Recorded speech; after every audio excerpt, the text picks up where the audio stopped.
Think about the last time you defended someone who wasn't in the room. Not a stranger.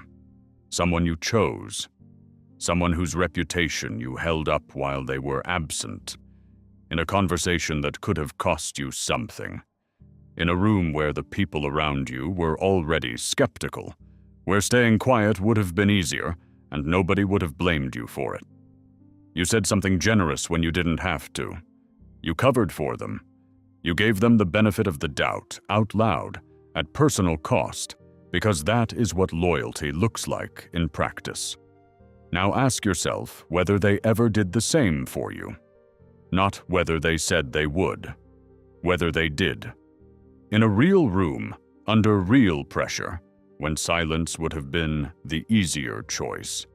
Whether your name was the one that got defended when it needed defending, or whether there was simply quiet from the person who owed you exactly that. That gap. Between what you gave and what came back. You have probably filed it under complicated, or under they were under a lot of pressure, or under I'll bring it up eventually. You have been carrying it without naming it, because naming it would require you to look at the whole structure and decide what you actually see. This video is going to name it. What you have been living inside is not a misunderstanding. It is not a phase that will correct itself. It is an economy, and you have been operating on the wrong side of it, not because you are weak, but because the terms were never made visible. Loyalty is sold to you as a virtue that earns its own reward. And it is a virtue. But virtues do not protect you from people who understand precisely what your virtue will make you do. Loyalty makes you predictable. Predictability makes you manageable. Manageable people do not accumulate power. They sustain someone else's. Machiavelli understood this in a way that the loyal person resists accepting, that the feelings people have toward you, however genuine in the moment, are governed by circumstance and self-interest far more than they are governed by character. In chapter 17 of The Prince, he observed that men are, by nature, ungrateful, fickle, and quick to shift allegiance when conditions change. This was not cynicism for its own sake. It was a description of how human motivation actually functions when pressure arrives. And pressure always arrives. The person who builds their position on loyalty, on the assumption that what they give will be returned in kind, has built on sand. The person who understands what actually governs human behavior builds on something that holds. By the time this video ends, you will see loyalty the way Machiavelli saw it. Not as a foundation, but as a mechanism. One that can be understood, navigated, and used with precision, rather than surrendered to blindly. If that framing already hits something, if you've felt the cost of giving more than you received and never had a name for the dynamic, subscribe now and turn on notifications. Every video on this channel goes this deep. This is what we do here. Every relationship, professional or personal, operates on an economy. Resources flow between people. Time, attention, effort, protection, opportunity, credibility. Most people never examine this economy. They prefer not to. Examining it feels cold, disloyal even. But the economy operates whether you examine it or not. The only question is whether you understand the terms you're trading under. The devoted person, the truly loyal one, is operating at a structural disadvantage in this economy, and they don't know it because the disadvantage is by design. Here is what loyalty actually demands from the person who gives it. It demands consistency when the other party is not consistent. It demands patience with behavior you would not accept from anyone else. It demands the suppression of your own self-interest in favor of someone else's goals. It demands public defense of a person or institution, even when you have private doubts. And it demands all of this with no contractual guarantee of reciprocity. only the social expectation that loyalty, over time, will be honored. That expectation is the gap that gets exploited. The person receiving loyalty is under no equivalent pressure. They can revise the terms at any time. They can decide quietly that you have become less useful, that the person who was devoted to them 3 years ago has been superseded by someone more capable, more connected, more convenient. They do not announce this, they simply adjust, and the loyal person, trained to read generosity into every ambiguous signal, interprets the distance as a phase rather than a verdict. This is the sunk cost fallacy operating at the level of identity. The sunk cost fallacy describes the human tendency to continue investing in something because of what has already been spent, rather than because of what continued investment will actually return. Behavioral economists have documented this across financial decisions, failed relationships, losing strategies. The principle is consistent. The more you have already given, the more psychologically costly it becomes to acknowledge that giving more will not recover what you have lost. Loyal people are particularly vulnerable to this because their loyalty is bound to their sense of self. They don't just feel they have invested in a person or institution. They feel that withdrawing that investment would mean becoming someone they are not. The devotion is no longer a strategy, it has become identity. And identity is the hardest thing to revise. This is the architecture of the trap. You give. You build a narrative around the giving. The narrative becomes part of who you are. And now the cost of seeing clearly is not just strategic loss, it is psychological collapse. So you don't see clearly. You find reasons to keep believing. You dismiss the signals. You attribute the gap between what you give and what you receive to circumstances, to stress, to timing. You tell yourself it will balance out. It doesn't balance. The economy is running at a deficit, and the deficit is yours. The devoted person is not naive. That's what makes this so difficult to observe from the outside and so hard to escape from the inside. They are often intelligent. They see the same patterns in other people's situations that they cannot see in their own. They advise their friends to leave relationships that look exactly like the one they are maintaining. They recognize exploitation when it happens to someone else. What they cannot do is recognize it happening to them because of a mechanism psychologists call identity protective cognition. Identity protective cognition describes the way people process information that threatens a belief they have built their identity around. When information confirms who we believe ourselves to be, we accept it quickly and easily. When information contradicts it, we don't evaluate it neutrally. We cross-examine it. We apply far higher standards to evidence that challenges the narrative than to evidence that supports it. And because we are reasonably intelligent, we can almost always find a reason to discount the threatening evidence. The loyal person has built their identity around being someone who does not abandon people. That is genuinely admirable. The problem is that this identity will now protect itself at the expense of the person holding it. Every signal that the loyalty is not being matched will be interrogated, explained, contextualized. Every piece of evidence that the relationship is extractive will be weighed against the history of moments when it felt reciprocal. The scales are not balanced. They are tilted by the need to preserve the narrative. And there is something else operating beneath this, something quieter and more corrosive. The loyal person frequently confuses proximity with alignment. Because they are close to someone, physically present, emotionally enmeshed, professionally entangled, they assume that closeness means shared interest. It does not. You can be in daily contact with someone whose goals are almost entirely opposed to your own. You can work alongside a person for years and serve their ambitions entirely while they serve yours not at all. Closeness is not alignment. The failure to separate these two things is one of the most expensive mistakes a person can make.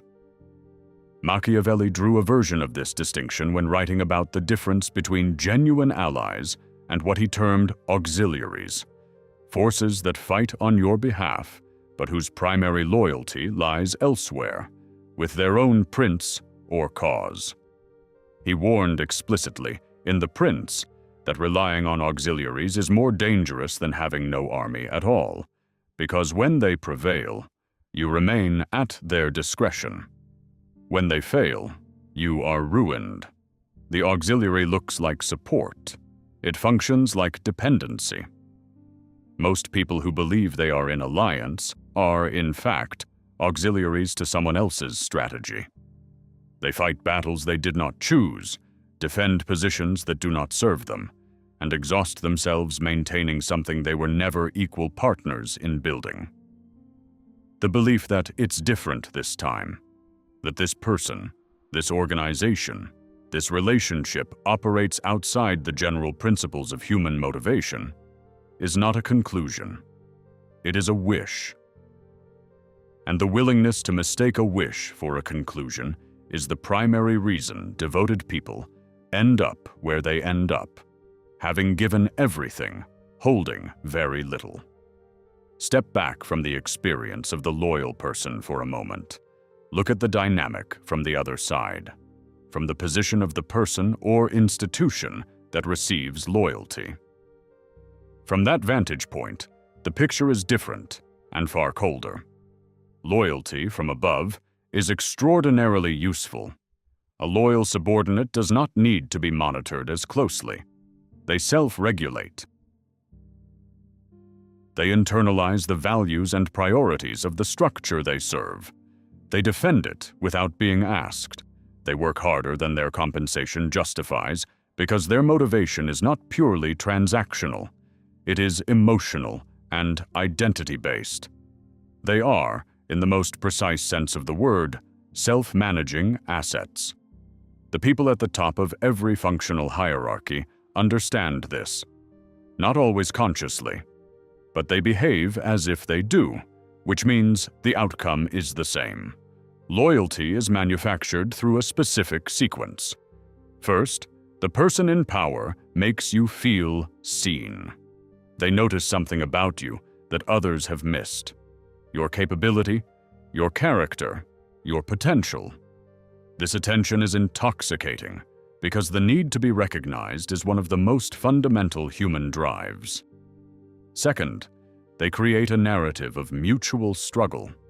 The idea that you are on the same side, facing the same obstacles, working toward the same thing. This narrative is almost always partially true, which makes it effective. Third, they give you something, an opportunity, a title, a piece of information, an expression of trust. This gift triggers reciprocity, the deeply wired human tendency to return what is given.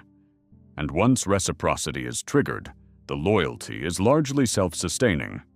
The recipient of the loyalty does not need to keep manufacturing it. The loyal person does most of the work themselves, through the mechanisms described earlier: the identity narrative, the sunk cost investment, the refusal to see clearly. The pattern repeats across every era of recorded history, precisely because the conditions that produce it never change. Consider Thomas Cromwell, the man who rose from the son of a Putney blacksmith to become Henry VIII's chief minister of England, arguably the most powerful position in the country beneath the king himself. For nearly a decade, from 1532 to 1540, Cromwell was the engine of Henry's reign. He engineered the annulment of Henry's marriage to Catherine of Aragon. He dismantled the monasteries. He restructured the machinery of English government. He did the work Henry needed done, including the work that generated enemies, of which there were many. When the political climate shifted and Henry's disastrous marriage to Anne of Cleves, which Cromwell had arranged, gave his rivals the opening they needed, the mechanism revealed itself. Cromwell's enemies, led by the Duke of Norfolk, fed Henry's paranoia and framed Cromwell as a traitor and heretic. There was no trial. There was a bill of attainder, a parliamentary declaration of guilt without the inconvenience of evidence. Cromwell was arrested at a Privy Council meeting in June 1540, imprisoned in the Tower, and executed on July 28th of the same year. The historical record notes that Henry VIII himself later admitted he had put to death the most faithful servant he had ever had, citing false accusations from his ministers. Read that again. The king acknowledged the faithfulness.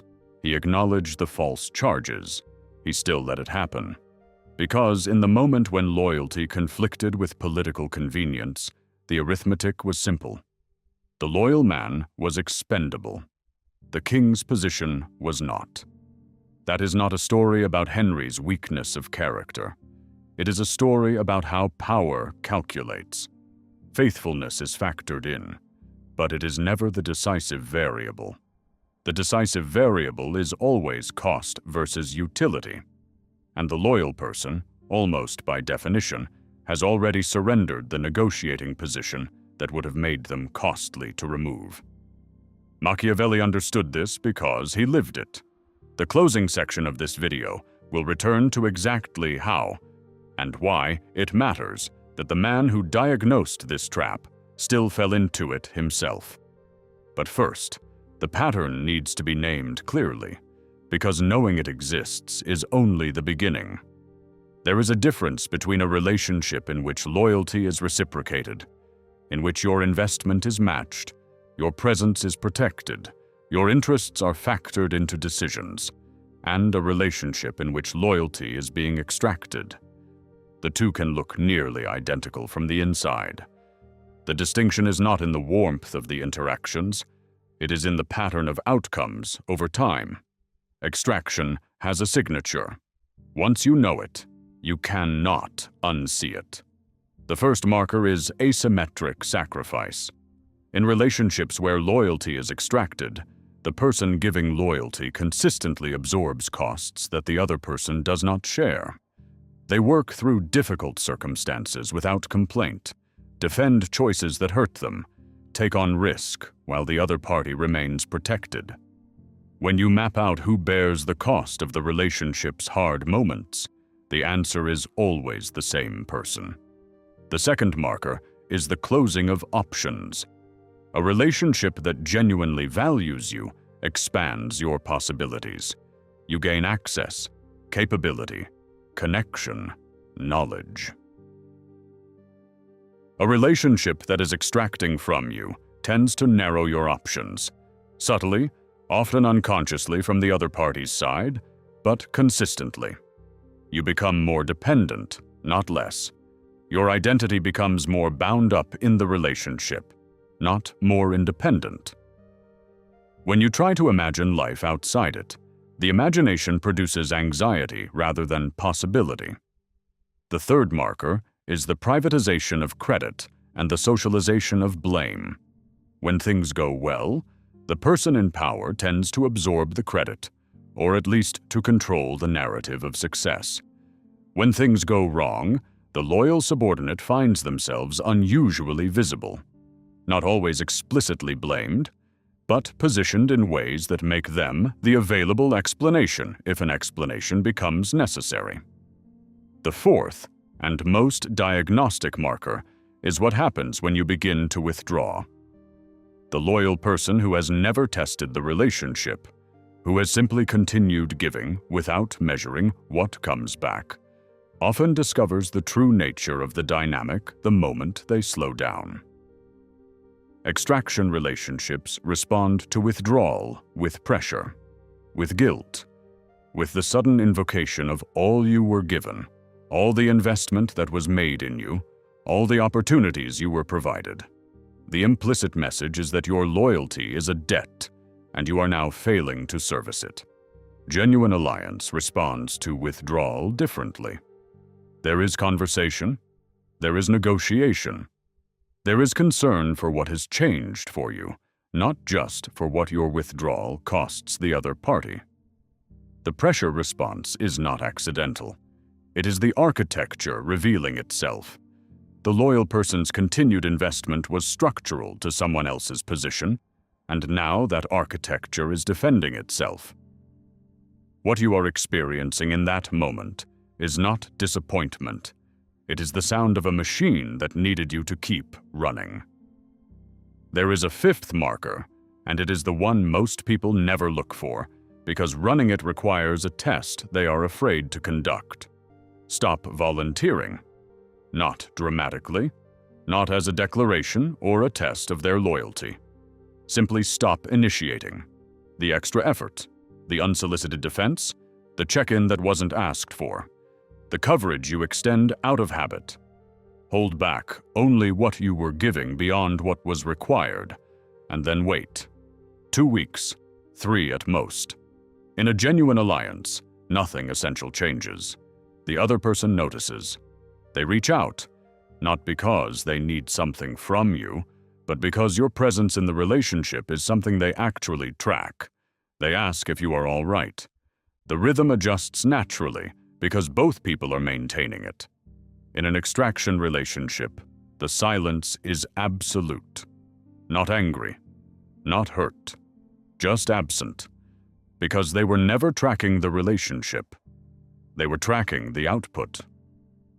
The moment the output paused, so did their attention, and the quiet that follows is not the quiet of someone waiting for you. It is the quiet of someone who has already moved to the next available source. That indifference is the diagnostic. It reveals that what they valued was not you, but the function you performed. You were the mechanism, not the person. And mechanisms, when they go quiet, are simply replaced. Run this test once, privately, in any relationship where you have carried that question. What you learn in 2 weeks will spare you years. The alternative to blind loyalty is not disloyalty. It is not the constant suspicion that everyone around you is an adversary, the refusal to commit to anything, the performance of cynicism as a substitute for strategy. That position is simply another form of weakness, harder to exploit, but also largely isolated, and therefore powerless. The Machiavellian alternative is conditional alignment. Conditional alignment means that you give your effort, your capability, your support, and your attention, but not your identity. The terms of that giving are never entirely open-ended. You are here because the interests currently align. You are invested because investment is currently rational. You are present because your presence is producing something for you, not just for the structure you are serving. And you are watching that calculation continuously, not once at the beginning and never again. This is not a cold way to operate. It is a clear one. And clarity in relationships with high stakes is not the opposite of care. It is the condition that makes care sustainable. Machiavelli argued throughout The Prince and the discourses on Livy that a ruler's power ultimately rests not on loyalty, which is fragile and conditional on circumstances, but on what he called his own arms.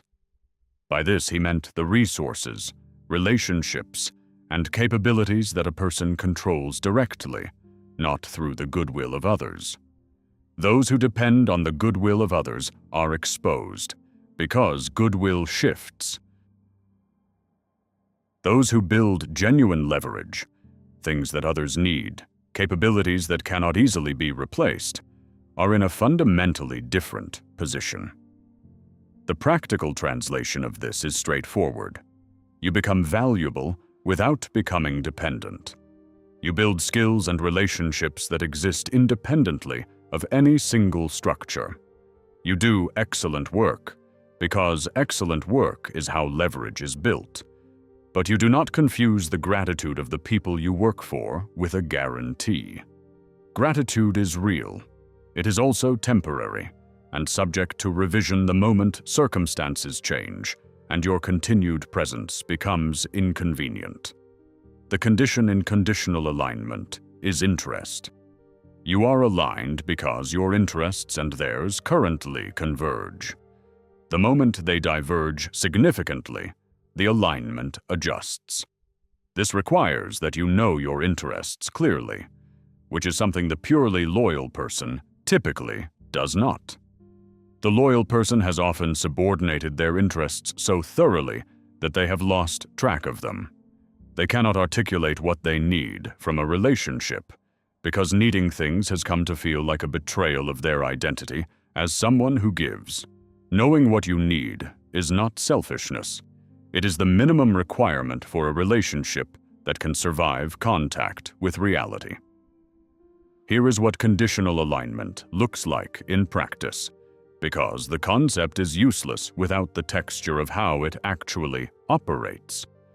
You are 3 years into a role where you have consistently delivered above what was asked. You have covered for your manager in meetings, absorbed blame for decisions that weren't yours, stayed late on projects where the credit went elsewhere. You have been loyal in the full sense, present, reliable, protective of the structure that employs you. And the structure has responded with stability, with occasional praise, with the tacit understanding that your continued good behavior is expected. The conditional alignment version of this situation looks different from the outside, but is experienced very differently from the inside. You do the same quality of work. You show up just as reliably. But you are also maintaining 2 outside relationships with people in adjacent fields. You are developing a skill that belongs to you, not to the role. You are paying attention to what your work would be worth somewhere else.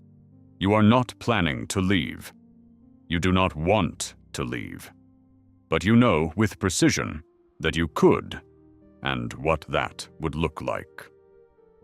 When the conversation about a promotion arrives, or doesn't arrive, you are not negotiating from desperation. You are negotiating from information. When a decision is made that doesn't serve you, you evaluate it as data rather than experiencing it as betrayal.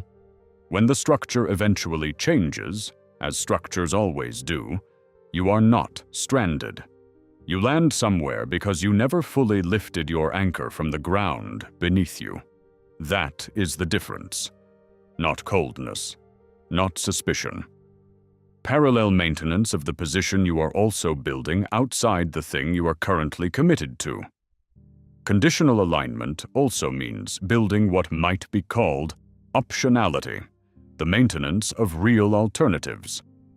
The negotiating power described in any analysis of bargaining dynamics is almost entirely a function of whether you have credible options. A person who can walk away holds a categorically different position than a person who cannot. The loyal person, through the process of progressive entrenchment, through the investment of time, identity, and opportunity cost, frequently arrives at a position where walking away feels impossible, not because it is, but because they have allowed the cost of leaving to accumulate over years while never examining whether the accumulation was in their interest. Optionality is built by refusing to let any single relationship or structure absorb everything, by maintaining relationships outside the one you are most invested in, by developing skills that travel, that belong to you, not to the organization that currently benefits from them, by paying attention to the market for what you do so you know what you would be worth outside the arrangement you are currently in.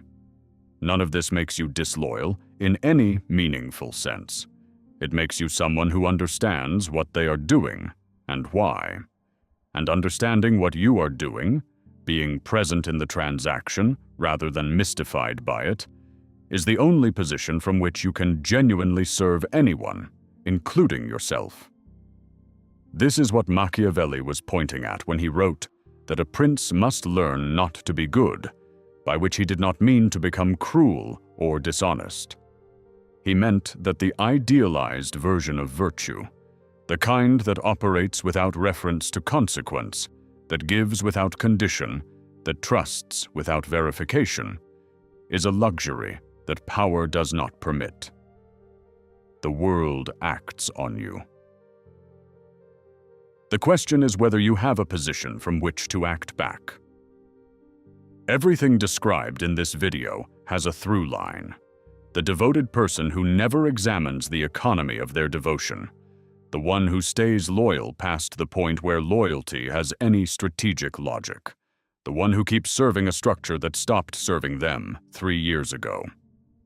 They all pay the same final price. They don't lose just time or opportunity or compensation. They lose the version of themselves that could have existed if they had spent those same years building something of their own. This is the cost that never appears on the ledger because it is invisible. The job you didn't take because it felt like abandonment. The relationship you didn't invest in because all your investment was already committed somewhere else. The capability you didn't develop because you spent your energy maintaining a position that benefited someone above you. These are not recoverable. The loyal person exits the arrangement through displacement or eventual clarity and finds that the years of devotion have purchased them very little that is portable. Machiavelli did not arrive at his analysis of power from detachment. He arrived at it from consequence. Here is the detail that makes this complete.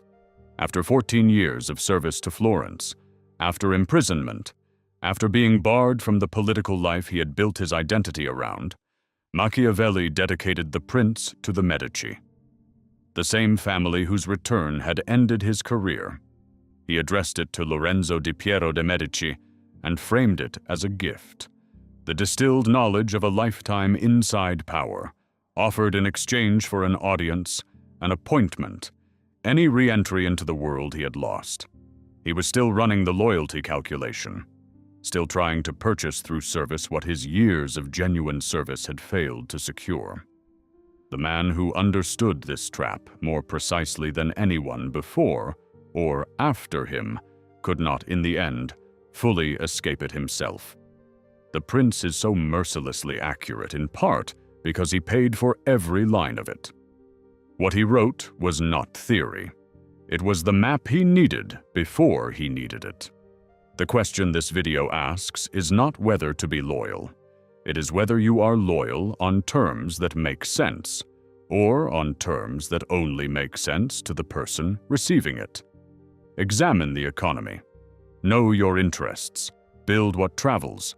Give from strength, not from the fear of what happens to your identity if you stop.